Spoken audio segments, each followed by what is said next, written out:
You know, when you first began investigating the phenomenon of people coming back from near-death experience after having been resuscitated from, say, cardiac arrest, there was almost no literature in the field at all, nothing really for you to relate your research to. It's as if in the last 10 years things have changed drastically. That's right. As I kept hearing from these patients who had almost died and had had really dramatic experiences that had profoundly altered their lives, and yet I couldn't find anything in the psychiatric literature, the psychiatric textbooks, the medical literature that could give me any clue as to what was going on with these patients. Why don't we, for the benefit of our viewers, just outline what a typical near-death experience would be like?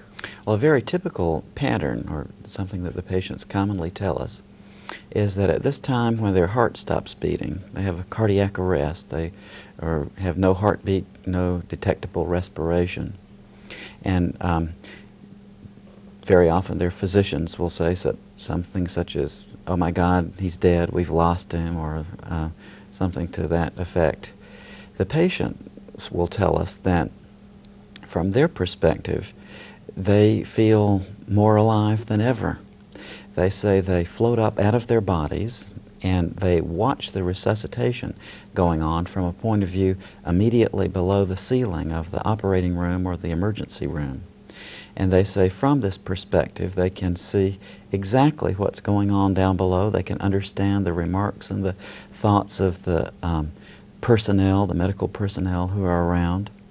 They say after a time in this very unusual experience that they're having a great deal of difficulty understanding.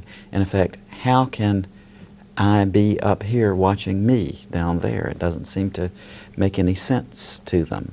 But after a while, they realize that although they can see clearly and understand perfectly what's going on, no one seems to be able to see or to hear them. So they undergo an experience in which they realize that this is something to do with what we call death. And at this point, they experience what we might characterize as a turning inward of the sense of identity. One woman described this to me by saying, in this experience, at this point, you are not the wife of your husband, you are not the mother of your children, you are not the child of your parents, you are totally and completely you. Truly yourself. Truly yourself.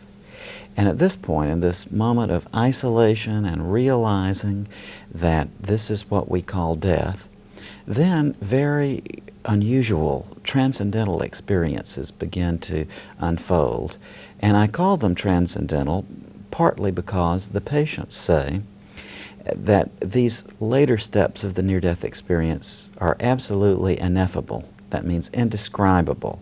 And that try as they may, they can't find any words in the ordinary language that we are exposed to describe the amazing feelings and experiences they are going through at this point.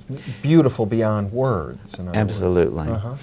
And they say they become aware of what's described as a tunnel, a passageway, a portal, and they go into this tunnel, and when they come out into a very brilliant, warm, loving, and accepting light.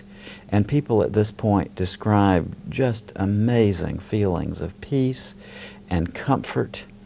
In this light, they say that relatives or friends of theirs who seem already to have died, who have already died, and have seem to be there to meet them and to greet them and to help them through this transition.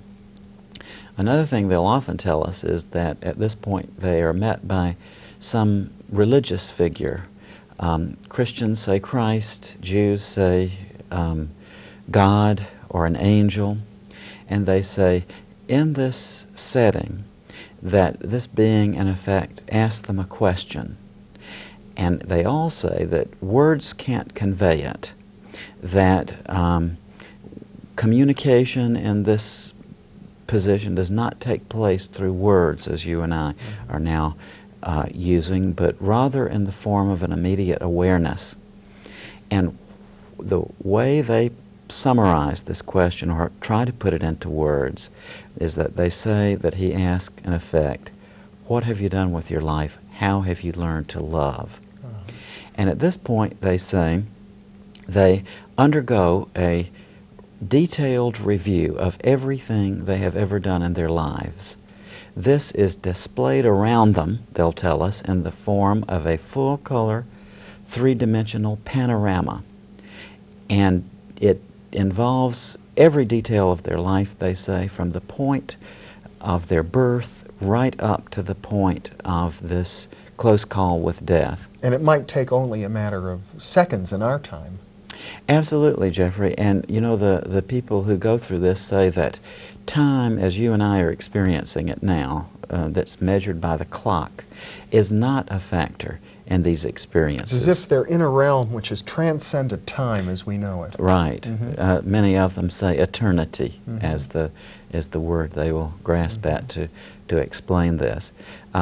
Interestingly enough, during this life review, the patients very often report that they review the events of their lives not from the perspective they have when they went through the event, but rather from a third-person perspective, and that their perspective is displaced out to the side or above, and they watch themselves go through these life actions from a third-person perspective, from which, incidentally, they can also empathetically relate to the people with whom they've interacted. In other words, if some of their actions have caused pain in another person, they feel that pain. Absolutely. They take the perspective of the person that they have been unkind to. And accordingly, if they see an action where they have been loving to someone, then they can feel the warmth and good feelings that that has resulted in the life of this person. One thing that is fascinating is that all of the patients who go through this tell us that there is one thing that comes up to them as the most important feature in their life in these reviews. They say that it doesn't have anything to do with earthly success. No one asks them about their financial well-being or how much power they've had or any of these other things that our society suggests that we should be paying so much attention to. Every single person has told me that what they were faced with there was the question of how they had learned to love and whether they had put this love into practice in their lives.